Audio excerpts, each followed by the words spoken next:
this tragedy. From the moment that we learned of these attacks, the Department of Health and Human Services has begun readying teams and resources to be sent to New York City and the Washington area to meet any needs of state and local officials. So far, we have sent 4 disaster medical teams to New York City and 3 of these disaster medical teams to the Washington, Northern Virginia, Baltimore area. These medical teams each consist of about 35 physicians, nurses, and emergency medical technicians. They are all trained to deal with traumatic injuries and other emergency needs. We've also sent 4 disaster mortuary operational response teams to New York and 3 to the greater Washington area.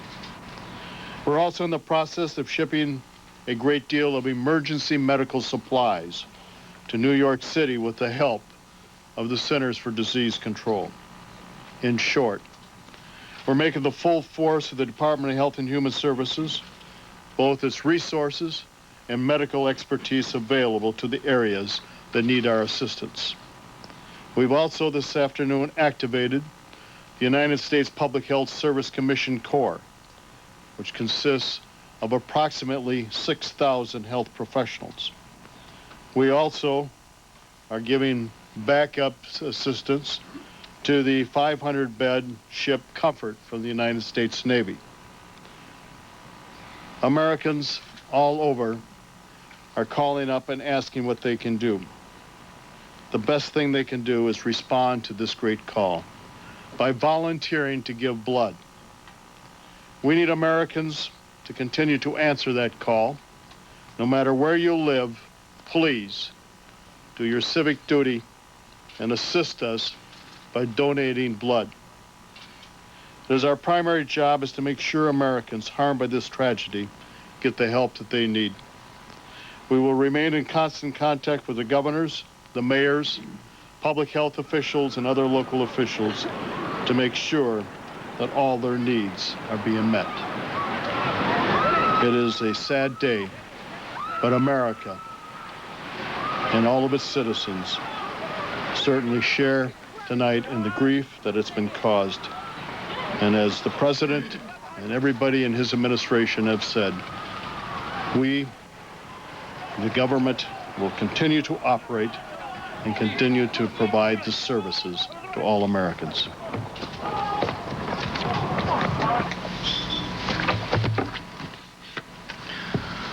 One of the most cherished freedoms is the freedom of movement, the ability to move freely and safely. But today that freedom was attacked. But we will restore that freedom throughout the national transportation system as soon as possible. We're looking at a picture also on Capitol Hill where the Senate and House leadership is preparing to speak, flanked by hundreds of members of the U.S. Congress. Here's the Speaker of the House, Dennis Hastert. The hearts and souls and feelings of the victims and the families that were a part of this great tragedy that happened in this country today. Our prayers and thoughts and words of consolation goes out to all those who have suffered. But one thing that happens here in this place is when American suffers and when people perpetrate acts against this country, we as a Congress and as a government stand united, and we stand together.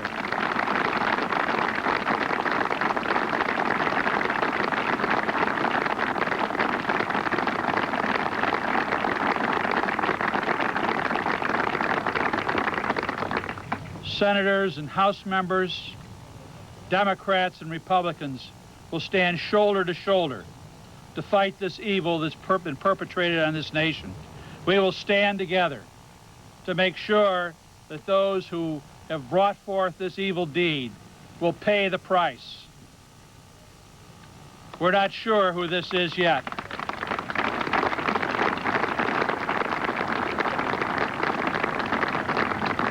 But we have our suspicions. And when that is justified and when those suspicions are justified, we will act. We will stand with the president. We will stand with this government. And we will stand as Americans together through this time. Thank you.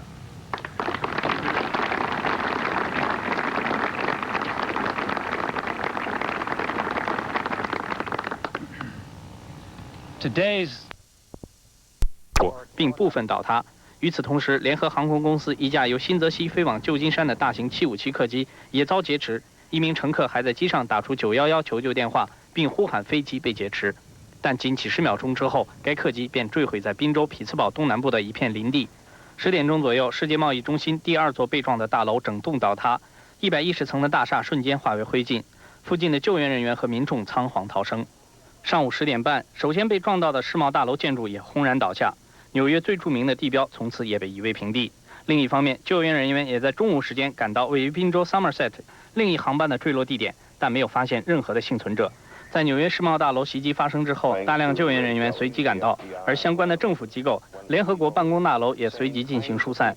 联邦飞航管理局则在世贸大楼被撞几十分钟之内停止了美国国内所有空中交通，并要求所有飞往美国的国际航班折返或在邻近的加拿大降落。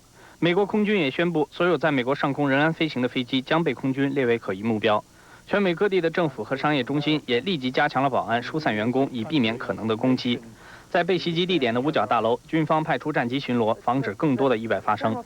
在袭击事件发生之后，军方还派出2艘航空母舰前往纽约海域加强警戒。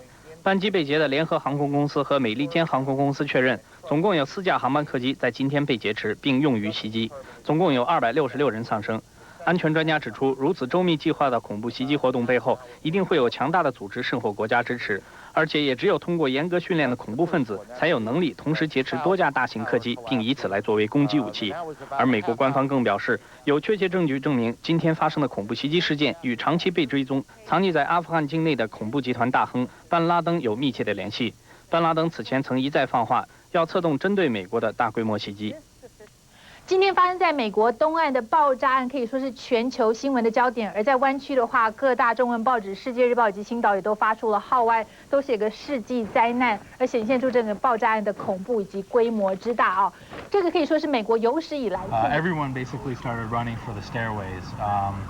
And we went in immediately to the stairways and started our way down. Were people pushing and shoving, or was it an orderly exit from the building? People were confused at first, but once we were in the stairway, people were very orderly. How long did it take you to get out of the building? About 45 minutes. Some people were upset. They had gone through the bomb in '93. How could it take so long to get out of the building? You had 65 flights of stairs. You're a young man, but one would think you could get out of there quicker. We moved very quickly, probably 15 minutes to the 40th floor. And then after that, we got held up. There were firefighters coming up the stairs, police officers, and I believe FBI agents. So they were coming up, and there were people. There was a man in a wheelchair who they were trying to assist, so we kind of had a hold for him. But people remained calm throughout this and kept saying, you know, we're going to take it one stair at a time. Everybody's going to get out. I think we weren't aware of the situation. We thought it was an isolated event. I think had we known what was going on, it would have been a different story. But these pictures obviously show the unspeakable horror and tragedy, the fallout from which we're only just beginning to grasp. Once you got out of the building, at what point did you become aware of what had truly happened? Well, I would say the minute as we came out of the building, actually exited the complex, the police officers were screaming, "Don't look up, don't look back, just go." And of course looked back, and I saw that the second tower was indeed on fire. And that's when it hit me that this was something major. I mean, this was a real catastrophic event. And actually, when we came out of the stairs, there was a lot of devastation in the lobby, and actually the center of the complex, the plaza area, there was a lot of debris and some bodies. I mean, it was truly awful. We have some shots now that we'd like to show you of what some people have described almost as a nuclear winter when they talked about the amount of soot coming down on those of you who were fleeing these buildings.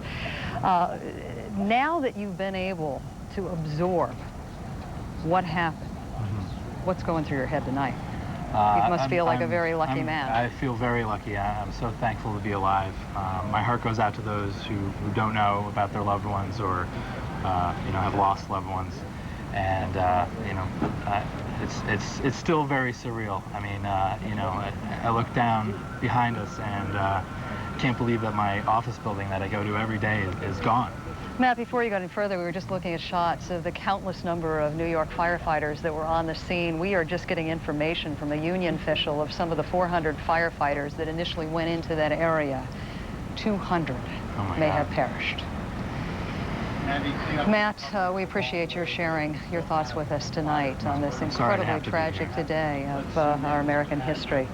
Let's go back to Wolf Blitzer. Once again, Wolf, New York City officials are not confirming, nor is the Pentagon, exactly how many people were injured here or how many people died. I know Governor Pataki of New York was saying earlier this evening it will be many, many days before we have any of those numbers.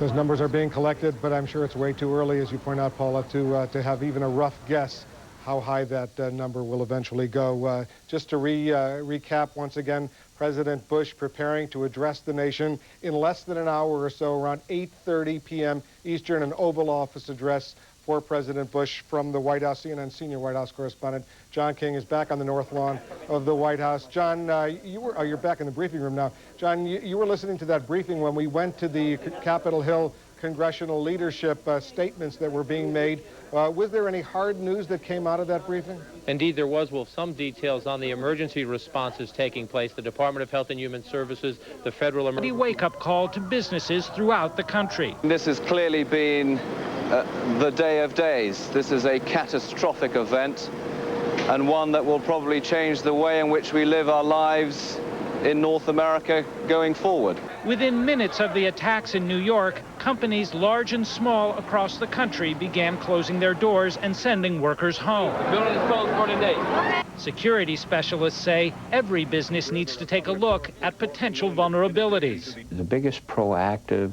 security Relations between Iran and the Taliban in Afghanistan, neighbors of course, are extremely tense, very hostile. Afghanistan or the Taliban are Sunni Muslims, the Iranians are largely Shia Muslims. That's part of the split, but basically they're historically daggers drawn, so they certainly wouldn't be averse to seeing the Taliban being punished, although of course they would have mixed feelings because it is right on their borders, and just as Iraq was an enemy punished by the Americans, they're not comfortable about American intervention right on their borders, but they're certainly no friends of the Taliban.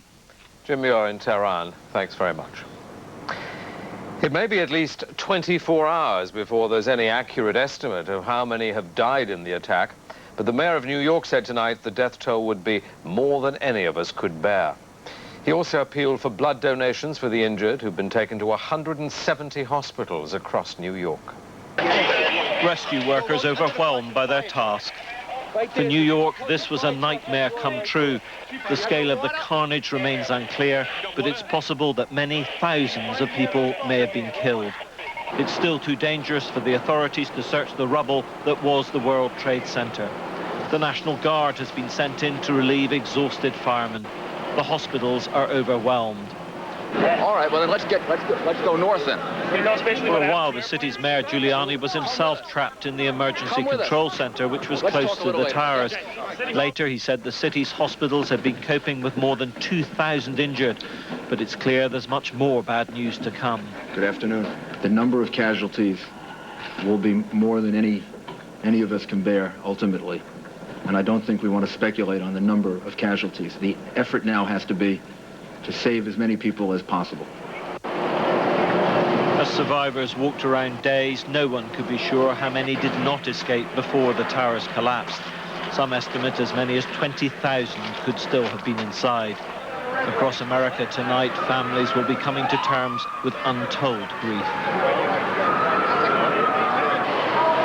Within a couple of hours of the attack, volunteers were queuing to give blood at this Red Cross centre after the city's hospitals reported a critical shortage. Red Cross shelters are also being set up, offering support to the injured and... What is concerning their money-backed, greedy policy implemented to remove our individual rights and liberties worldwide. I share in the grief of those families must feel following today's events, but it seems from recent acts of leadership, plenty of money has been taken to prevent this tragedy. And this person emailed in, today is September 11th, or 911, our emergency number. He asked the question, coincidence. Pompano Beach, Florida, you're next. Hi. Go ahead. Yeah, listen, I'm a former New Yorker. I live down in Florida now. And I happened to be listening to the radio this afternoon because I had to go somewhere in my car. And former Mayor Ed Koch was being interviewed, and he was asked what he thought of this incident and what he thought our response should be. And I would like every American who hears what I'm about to say, contact their congressman and or senator and ask them to bring this message to the president. Mayor Koch had what I thought was a very practical and logical approach to what should be done now. And that was, he said, well, it was just a rumbling that we thought maybe more planes were coming across or whatever, but the rumbling just, we couldn't believe what we were hearing. We're looking all around, and then we did realize that it was coming from the buildings collapsing and the sound waves coming straight across the city. It was just devastating. Peter Blangiforti, one of our engineers who's been working tirelessly throughout the day to bring pictures to our viewers. Peter, thanks very much. It was an unbelievable thing to see. Imagine the phone starts ringing, and you look out the window of the box in which you live, elevated above the city, and there is chaos below you. A ride to work doesn't happen. There are no cabs around. The subways are stopped. There are fears that it may happen again, and you walk up to Park Avenue, which so many people have seen in a gorgeous Christmas season, all lit up, and a look directly down Park Avenue, and looming in the distance where the World Trade Center used to stand, an enormous fire and a symbol of America crumbling around it. Osama bin Laden once said, and we do not know that he's responsible for this, but he once said he wanted those to come down. Osama bin Laden, a man of his who was charged in the embassy attacks in Kenya, was scheduled to be sentenced tomorrow morning in a courthouse directly across the street from the spot where the World Trade Center used to stand on this September the 11th, 9/11/01. James Kallstrom is on the line with us, former head of the FBI. Jim, what an enormous task is ahead. How the hell could something like this happen? That's the question. How could it happen? Yet it happened, and it happened with, beyond our, wildest imagination or the wildest horror movie we could ever see. We need now to take care of all the families and the victims and all the people affected by this tragedy. We're a strong country. We'll get over this. We'll be stronger because of it. If you watched, and I know you did, the emergency workers and the volunteers and everyone on the streets of New York, the police officers, you saw a lot of bravery, a lot of camaraderie out there today, a lot of heroism, just like I saw firsthand in TWA. It's a tragedy. Now is not the time to blame and look for scapegoats. There's no one that I know of or ever knew of in law enforcement or the intelligence world that would ever want something like this to happen. They dedicated their lives to public safety and national security. So we'll be fine. We just have to get through this immense tragedy. Jim, all of that said, and knowing, of course, that unlike the crash of that plane over which you toiled so tirelessly, there was a second disaster. New York City has the ability to mobilize relief forces like maybe no other in the world. Thousands of police officers converged on World Trade Center, police officers and firemen, before the World Trade Center collapsed on them. How is it possible that the most powerful and informed nation in the history of planet Earth could not know that an enormous coordinated attack on 4 fronts against the 2 towers of the World Trade Center, the Pentagon, and presumably Camp David, was happening and nobody knew? Well, that's the question that everyone will be looking for answers to. But let me tell you this, the notion that we would know everything in the world and we'll know the intentions of every madman operating in small cells in the world, and that through technical resources and through limited people on the ground around the world over the course of the last couple of decades for a host of reasons, that we would know all this. We would hope to know it all. We would hope to never let anything like this happen. But it has happened. And I can tell you it hasn't happened because of malice or forethought. I don't know why it's happened. I don't know why we didn't get that bit of information that we got to stop the blind shake from blowing up the Holland Tunnel and the Lincoln Tunnel. Yeah. Oh, the bit of luck we had in the Philippines when Ramzi Youssef was about, 3 hours away or a day away from blowing up 10 jumbo jets simultaneously. Yeah. I don't know the answer to that, Shepard. It is the question. Well, I think we Jim, should put that answer off for a while, Indeed. and let's tend to other business. What is Jim, I got to go in just a second, but what does the FBI do now? How does it come together? What resources does it mount, and how does it challenge them in just being imploded just in slow motion coming right down toward us?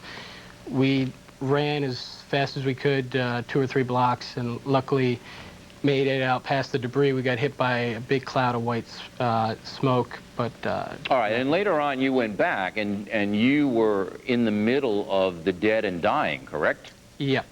We pretty much immediately, as soon as we ran from that first tower collapsing, the smoke started to settle a little bit, and we could hear that there were still people back in the smoke cloud. So myself and a bunch of firemen and some other EMTs ran back in, not too far, but just into the smoke to where the people were, and started pulling people out. How did you handle it? I mean, you don't really think about it when it's going on. I mean, you mentioned that I'm an EMT. I've never obviously seen anything like this, but at the moment you're just thinking what to do. You're not really... Well, but when you see somebody who's just died, Dan, I mean, it must have an effect on you as a human being. It doesn't have an effect at that exact moment. It's not until later when you can really think about it and take it all in that it has an effect. At that time, there's the adrenaline, there's everything happening, and we really just needed to get the people that were not dying out or as far away as we could. How many people did you work on yourself? Altogether, probably 40 or 50. It was just stabilizing them, getting them out either to an ambulance or to some sort of help, and then going back in and taking the next person. Did you have conversations with the people? Yeah, I did. As we were taking them out, we tried to calm them down, tried to reassure them, tell them, that they just kept saying, "I can't believe it." They were completely distraught, and we would tell them, "You're out, you made it, you're okay, the worst is over." But many people, especially the firemen, were worried about the people that did not make it out. One of the firemen that I took out, I said, "How many firemen are in there?" And he said, "Thousands." And I said, "No, I mean, how many firemen are in the building?" And he said, "Thousands." And he started crying. And all the firemen were in tears because they knew that most of them did not make it out. Right, and also the firemen right now, they tell us there are 250 New York City firefighters who are missing. And what happened there was that after the initial explosion that you see now, firefighters and police both rushed into the building to help people out. But then, about an hour later, as firefighters and rescue workers were still working, the building collapsed, as Dan described, and a lot of those people were trapped inside. Is that about what happened, Dan? That's exactly it. Like I said, the first tower came down, we went back, it moved our position further away from the building and started working on the people that were in there. We looked up and saw the second tower coming down, and once again, just hightailed it, this time all the way to the water. But like you said, in between those times, there were a lot of people rushing in, a lot of firemen going in, and there were firemen even up on the higher levels of the building trying to rescue. So firemen had gone up to try to rescue people, Yeah. and one of the most horrific images that we all as Americans have seen today were people hanging out of windows 100 stories high. You could see smoke and flames behind them. They were trapped, looking down to see if there was anybody to help them. Of course, there wasn't. And I understand some of those people actually jumped out of the windows. Right. When I first arrived on the scene, and I was split up into a unit with the New York City Fire Department, they, I believe, were going to have us start going to get some of the people that were jumping. When I got there was people, I'd say about 10 people jumping from the top of the building out. And of course, they were killed instantly because there was really nowhere for them to jump to except for concrete. they were jumping from levels that were so high, there's no way they would. Right, and there's just no way authorities could have gotten them, but it was either that or, I guess, another form of death. That's what stayed with me, Dan. We're seeing it now on the screen, these poor, poor people.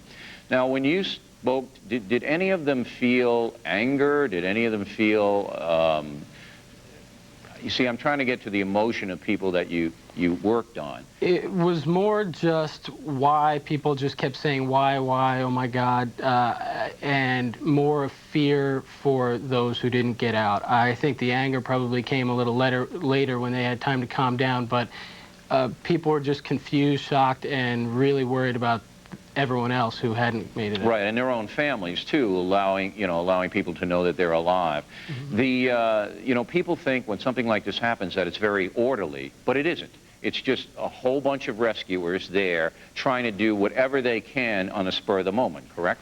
It was, when I first got there, it was actually quite orderly. I was very impressed. They instantly set up command posts. Like I said, they put me on what they called a fast team with 2 other EMTs from New York City Fire Department.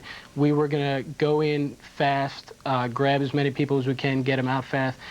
What happened was, as the first and second towers came down, it came down on top of all the orders. So the command post, the treatment area, everything was covered. And from that point on, it was pretty much chaos. Did you see anybody get buried by debris when it came down? They couldn't get away? Well, I didn't see them get buried because we were running as fast as we could, but I know that a lot of people did not make it. And the reason that you ran again was that you heard a noise and looked up and saw. The first time I heard what sounded like, I thought it was another airline. It sounded like a jet about to land basically on our heads. It turned out it was the building coming down. And you saw it, physically saw it? Yeah, we heard it first, looked up and saw it and just started running. The second time, someone actually yelled, "The tower's leaning, the tower's leaning." Everybody just dropped what they were doing and ran. All right, Dan. Well, we're glad you're safe, and we appreciate the good work you did both as a journalist and as an EMT, and I'm sure that the people that you helped appreciate it as well. I want to go now to freelance photographer Tim Hinton, who barely escaped with his life, and who took some of the most dramatic photos of people who were trapped in the building. Mr. Hinton, sights and sounds, what stays with you above all else? I think what stays with me the most is after the first building collapsed, I spoke to a few firemen who were heading into the other building, quite bravely and unselfishly, and they grabbed their gear and they went right back in, and I'm sure those guys have passed now. I think the image of those 4 firemen going in is what sticks with me. Now, you got down there pretty quickly, responded to it. Dan said at first it was pretty orderly, and then when the building started to collapse, all chaos broke out because obviously all the command centers were buried. Well, I was on the... Go ahead. I was on the west side of the buildings during the collapse, and when the buildings came down, it was quite hectic. People were running for cover. We were caught in darkness for a few moments. And then as the dust cleared, me and the firemen were trying to get their gear together so that they could do their jobs, and they were all in shock. They didn't quite know what to do. How to react. Nobody would. Now we're going to show some of your pictures here that you took of these poor people up there. Tell me, as a photographer, I mean, you've seen a lot of terrible things.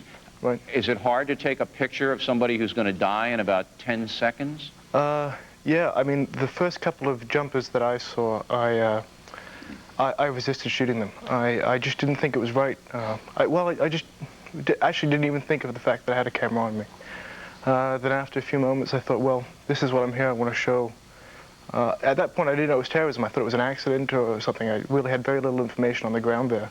And I just wanted to show kind of what was happening so that people could see it and that it wouldn't be forgotten. When you were working and you were photographing, could you hear other people around you and the panic? Did that register while you were trying to shoot your photographs? Well, it was eerily quiet. The policemen and the firemen were very civilized, very orderly.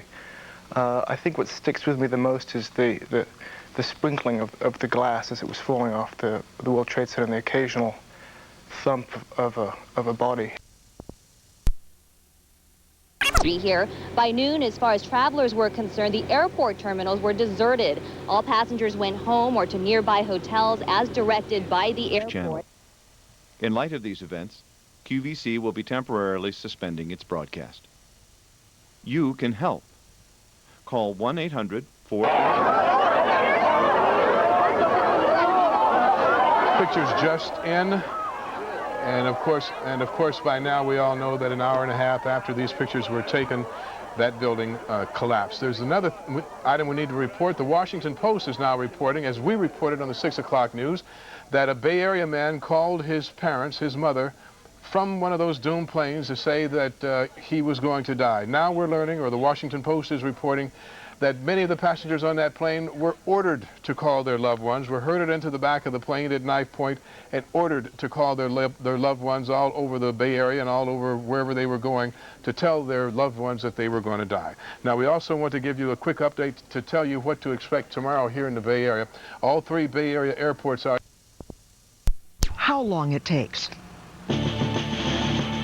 We interrupt our regularly scheduled programming for this special presentation of BET News.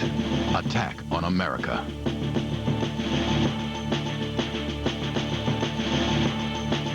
Incredible devastation that has followed. Monsignor Jim Lasante of the Catholic Church is with us right now.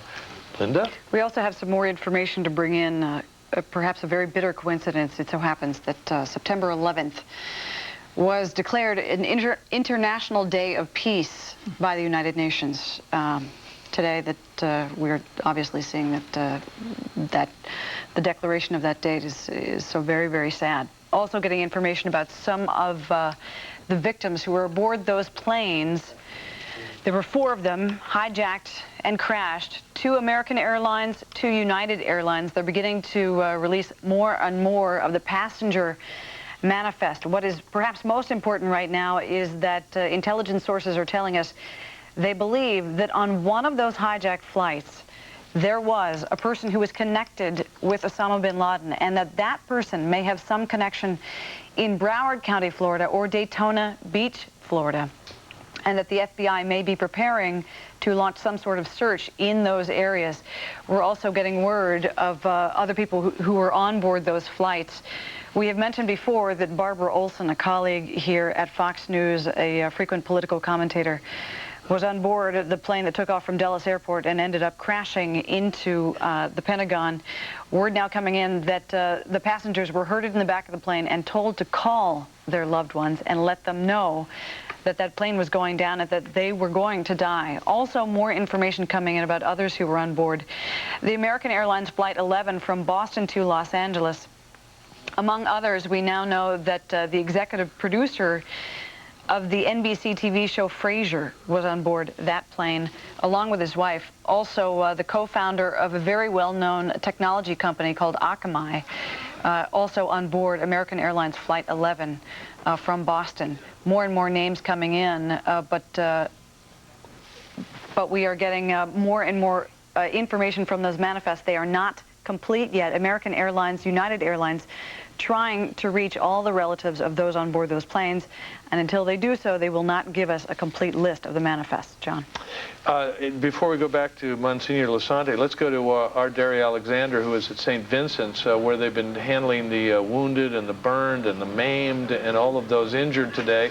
Derry has some new information about what is going on there now. Derry? Yeah, actually, John, over my shoulder, you can see they're actually bringing out a police officer, New York City police officer. There you see him on a gurney. I'm understanding that they are actually going to start digging again down at the World Trade Center. So they're expecting in the next couple of hours for things to get very, very busy here at St. Vincent's. Apparently, there's been a bit of a lull. You see another officer on a gurney. This officer actually laying down, and he does not look to be conscious. There are several emergency workers around him, and I guess they're going to be lifting him off very, very carefully here. This is actually a bit more than we've seen in the last few moments. They just picked him up. He appears not to be moving at all. Like I said, this is a bit more action that we've seen in the last half an hour. We understand when they begin digging, and we saw lots of heavy construction equipment heading south towards the World Trade Center. Apparently, they're expecting to have a lot more, many more people arriving at the hospital. Also, Altogether today, they've seen 362 people. They've had 4 deaths. One, a firefighter, apparently had a heart attack, just overcome by all of the destruction. 50 major injuries. You know, the interesting thing that Mayor Giuliani was saying earlier was that he was saying the city doesn't need any more volunteers. Apparently at this hospital, they had 500 doctors show up, 150 nurses show up, all volunteers from all over the city, all 5 boroughs, Long Island, upstate New York, New Jersey. They said they've been overwhelmed with volunteers. But the other thing is, interestingly enough, we've been saying all over the place and actually all over the country, we've been talking about how they need blood. Well, apparently right here at St. Vincent's, they've turned away people. They're saying that they do not need blood. They're in very, very good supply. And one of their major strategies here, they seem to be very, very together. One reason because they were a main artery for victims during the 1993 bombing at the World Trade Center. So they've been through this before.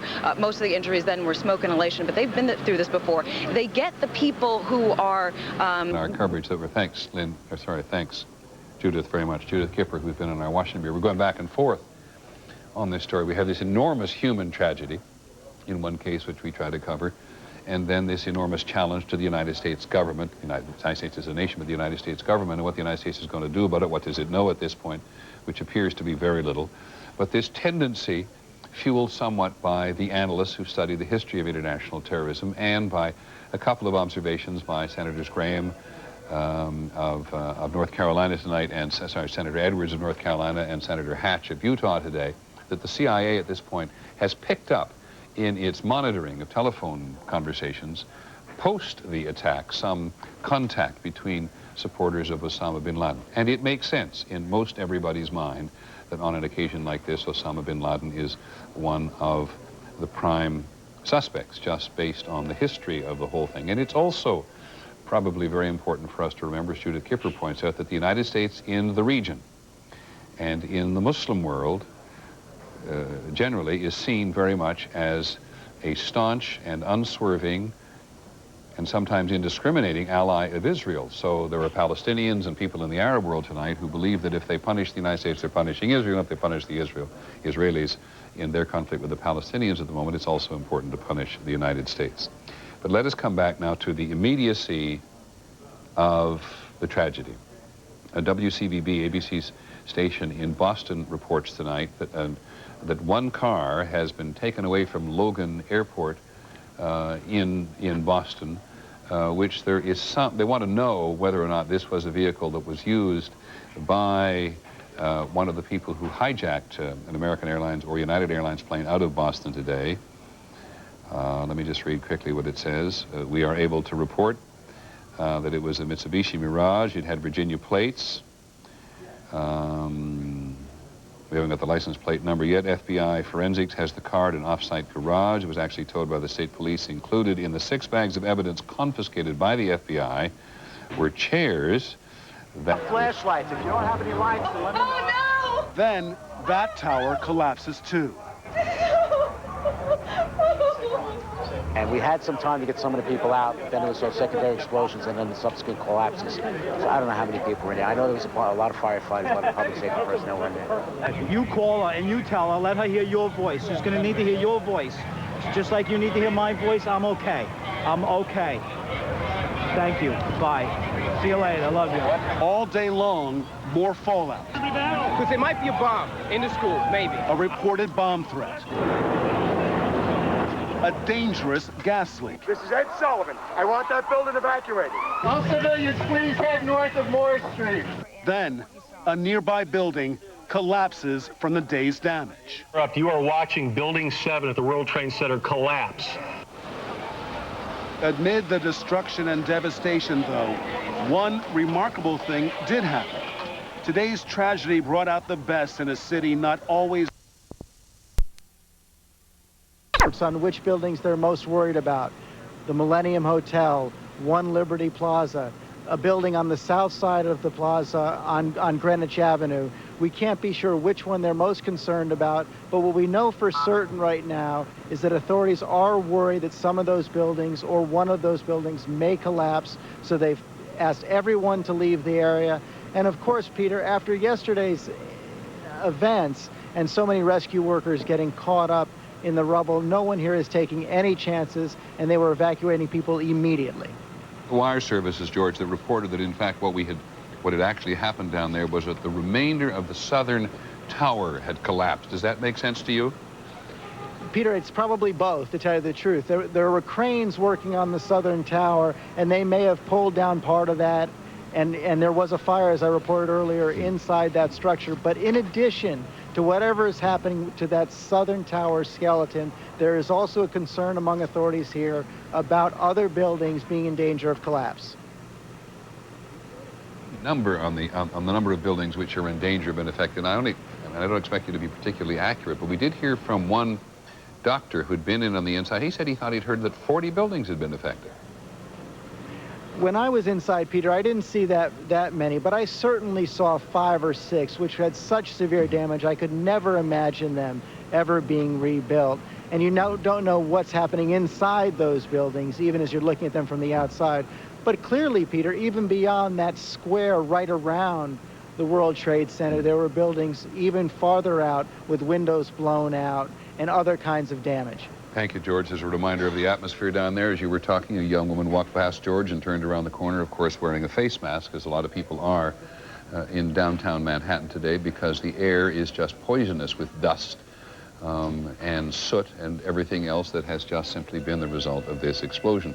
Got a couple minutes before the top of the hour to hear quickly from Betsy Stark on the status of the financial markets generally. Betsy, people in the United States today who wanted to trade or have the need to trade? Oh, it is. Okay. As did the President Bush. Talked to President Putin in Russia today. He talked to the Israeli Prime Minister, Ariel Sharon. He talked to Yasser Arafat, the President of the Palestinian Authority. Very relevant conversations given all of the violence in that today. The only person who we've notably not talked to, we could tell, was General Pervez Musharraf, who is the military leader in Pakistan, and there is some serious question now about the sentiments in Pakistan tonight vis-a-vis the Taliban in next-door Afghanistan and support for any moves like this, but it's a little too early to nail any of this down. But we are going to pause for a few seconds now to allow local stations who are going to go to their local news to do that, and our coverage here will continue. Of others believed buried inside that mess. And government officials say the terrorists who destroyed the World Trade Center and ripped through the Pentagon may have intended instead to hit the White House and Air Force One as well. You mentioned Osama bin Laden as a Saudi citizen. We in the kingdom, the government and the people of Saudi Arabia refuse to have any person affiliated with terrorism to be connected to our country. He was disowned by his family. His citizenship was terminated a long time ago because of his terrorist activities. Decided that a country in the region was in any way complicit in this attack today. We're joined in the Senate gallery in Washington by Senator Tom Daschle, who is the majority leader in the Senate now, the Democratic leader, and the majority leader in the Senate today. Senator Daschle, good afternoon. Good afternoon, Peter.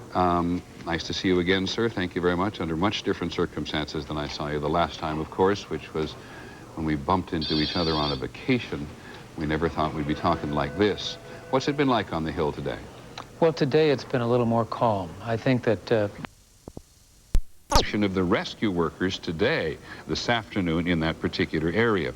Now, the White House spokesman Ari Fleischer has said today that the White House and Air Force One were also targets. We'll investigate that. ABC News has learned that investigators believe they've identified all 12 of the people who hijacked the 4 planes. And several people in Florida and in the Boston area have been detained and certainly questioned in connection with the attacks. At the Pentagon today, this was a very moving scene this afternoon. Rescue workers unfurled a large American flag from the roof of the building, their way, in part, we think, of welcoming President Bush, who paid a visit to this afternoon. We'll have that. The president, at a meeting of his cabinet this morning, said the U.S. was committed to a monumental struggle of good versus evil, and it is not yet clear how the U.S. is going to respond or against whom. As you have seen repeatedly throughout the day, a cloud still hangs over lower Manhattan tonight, just south of our newsroom here. A few people have been pulled from the rubble that was the World Trade Center. The news from there, we have to tell you, you can look at it and understand, is very grim indeed. We went to the scene today, and with hope, one doctor told us, and he came out with a feeling of despair. Many people are believed dead. Nobody wants to put a number on it. We know how many people worked in the area. We do know that the numbers at the Pentagon are lower than certainly were estimated in the public arena yesterday, and that is as far as we got with those numbers, but we'll come back to them. Throughout the day, we have been getting the first reasonable clues as the result of the investigation as to who may have been responsible. So we're going to start this World News Tonight with a report from ABC's Brian Ross. Peter, the investigation is moving with great speed, with new developments even as we speak at this hour. FBI agents are dusting for prints at the Dulles airport. They've carried out a search warrant at a boarding house in Hollywood, Florida. And in Germany, police in Hamburg are active tonight.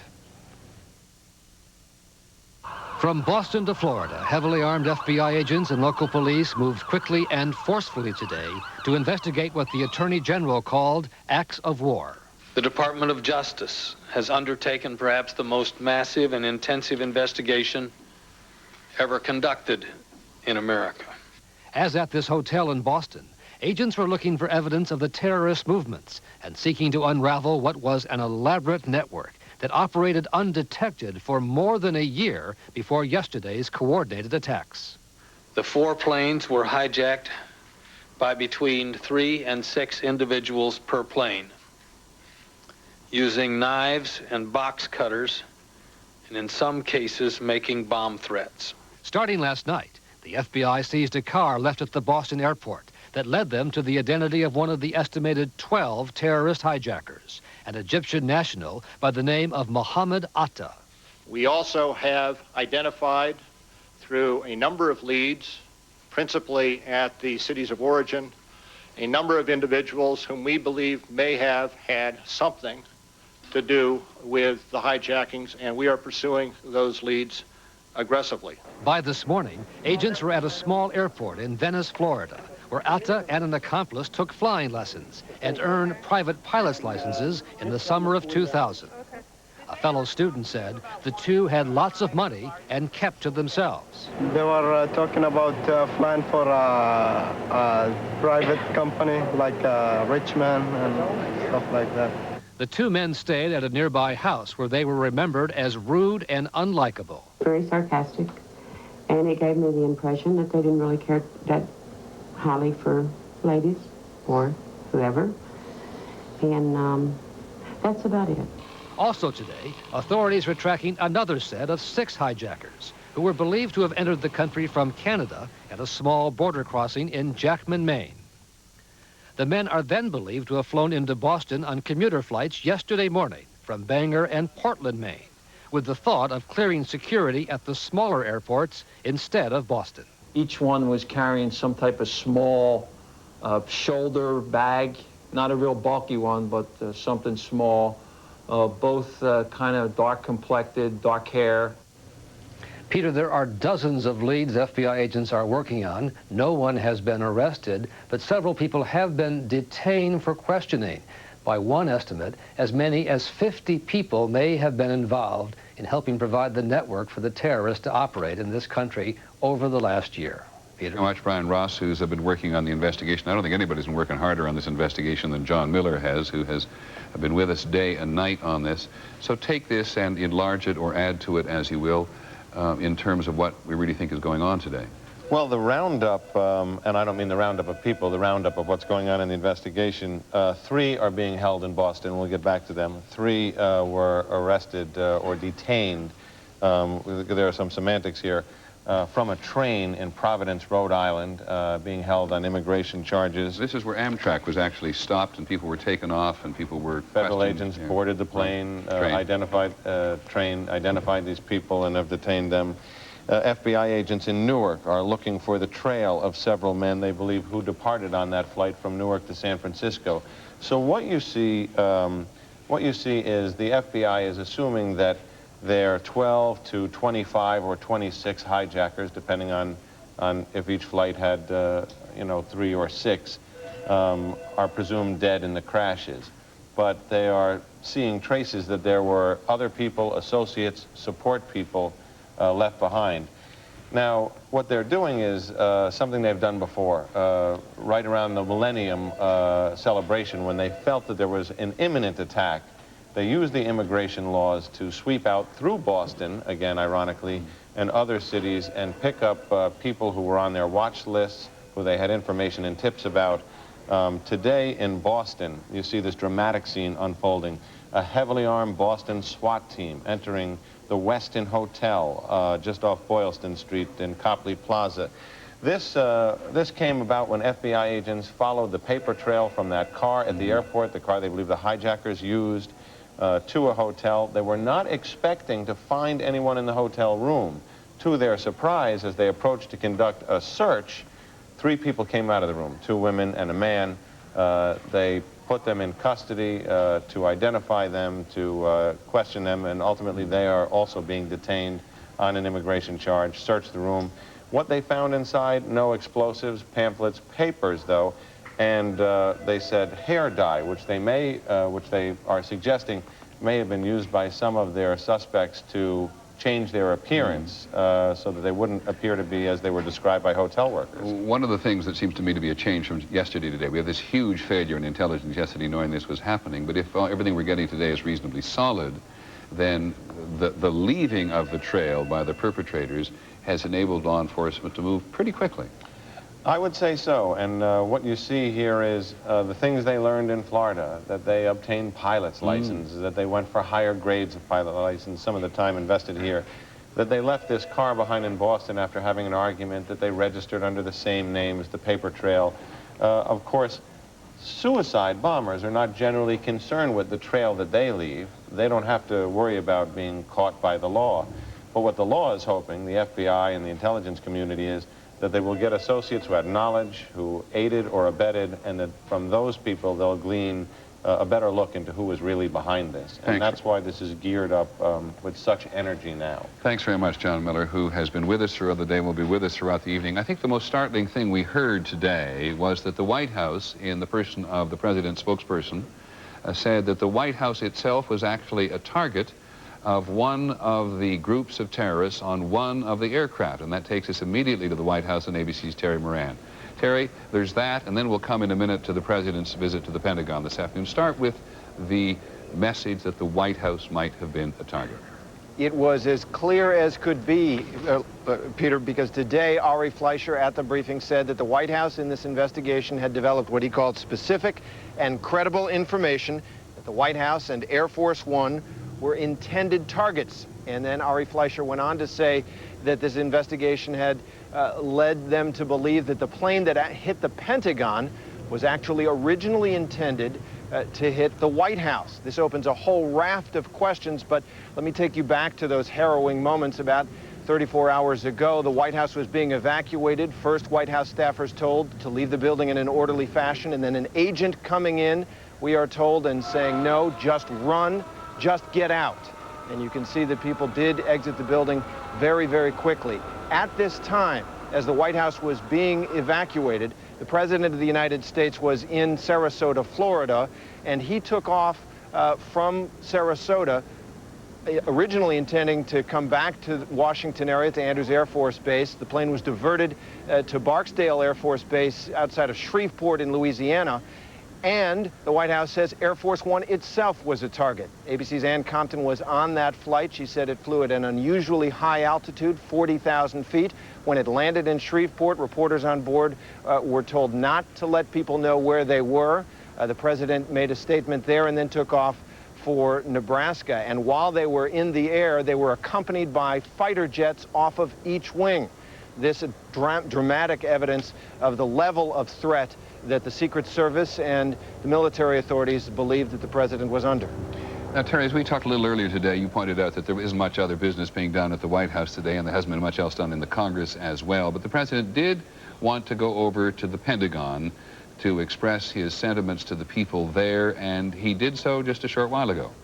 Yes, he did. In fact, he is still there, we are told. The president remains inside the building now. A little while ago, he went to the Pentagon and toured the damage and the destruction with Secretary Rumsfeld. He told the rescue workers who were assembled there that he was overwhelmed by the destruction that he saw. He told them that he was grateful to everybody who was working there heroically, as he said, to search and rescue if there was any rescue to be done. He also thanked Americans for giving blood in the numbers that they have. He said being there made him sad and made him angry. He said the United States will not be cowed by this act and that we will go on, echoing the kinds of comments he's made throughout. This was a visit that we are told he wanted to make in spite of what we are told are continuing concerns about the president's security.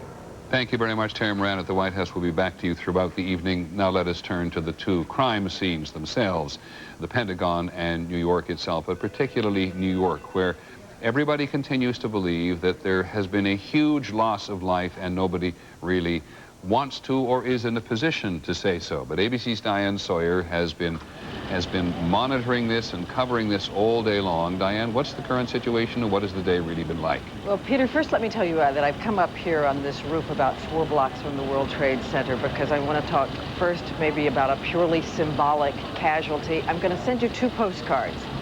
Here is a postcard of the skyline of New York as everybody has known it up till 2 days ago. And here is a postcard of the skyline as it is now. I also heard down on the ground some worrying news. They are talking about 4 buildings now, 4 additional buildings in shaky condition. The one they're most worried about is the giant Millennium Hotel. We know that yesterday night the windows had all melted in it, and they're saying now it is in a worrying condition. If it should collapse, think of what it's going to add to the work of the rescue teams as they try to sift through all the debris. Earlier, I know you reported and you showed everybody what it was like here when the rest of World Trade Center Tower number 1 went down, that spiny metal cathedral that was standing and groaning last night when I went down there to see it. It collapsed. People were terrified. They were racing from the scene. And of course, as you said earlier, smoke is now just cascading over all of Manhattan, and there are health advisories about the asbestos, plastic, and smoke in the air. Now, the casualty figures that you have talked about, the grim ones, we have been calling, we have been searching. Here's all I can tell you at this point. 11,000 people reportedly at local hospitals. 2,000 of what they're calling the walking wounded ferried over to New Jersey for treatment there. We're talking about the 55 known dead in addition to the 266 who were on the planes. We keep calling and saying, do you have any sense at all how many people have been reported missing? No sense at all how many people have been reported missing, as now the 3,000 to 5,000 rescue workers, teams of dogs, metal detectors, sound detectors, people looking for just the sound of somebody scratching on metal are out there trying to find people still in the field. And in just a few minutes, I'm going to take you down on the field and show you some of these emotional stories from the rescue workers there. But I'll tell you, Peter, if you want another symbol, it was the police officer who was downstairs on the curb as I came up, head in his hands, tears in his eyes, and he just looked up and said, it's just too tough. Peter? Thanks very much, Diane Sawyer. And as Diane makes clear, we're going to go back to her before. When the World Trade Center towers collapsed, the loss, they say, makes them redouble their efforts. Our job is here and our job is now, so we continue to do that, if nothing else, to memorialize the greatness of these men and women that were killed yesterday. It is a job that will only intensify in the coming days. John Yang, ABC News, the Pentagon. And the president, of course, did see that flag because he was over at the Pentagon a short while ago and did see the flag which the firefighters had hung on the side of the building which he was going to visit. The Transportation Secretary said today that the government is going to allow very limited air travel to resume, and by this, Mr. Medina means travelers whose flights were diverted during or immediately after the attacks in New York and in Washington may continue on their routes. But the country's air system is still very much in jeopardy. ABC's Lisa Stark, ABC's Lisa Stark covers aviation for us. Thanks very much, Lisa. Well, Peter, we had hoped early in the day that sometime around noon Eastern time, the Federal Aviation Administration would reopen the nation's airspace. Airlines could start resuming some sort of scheduled service. As the day went on, it was clear that was not to be, that the security measures were simply not in place yet to allow that to happen. So as you've reported, as of tonight, we have only very limited air service here in the United States.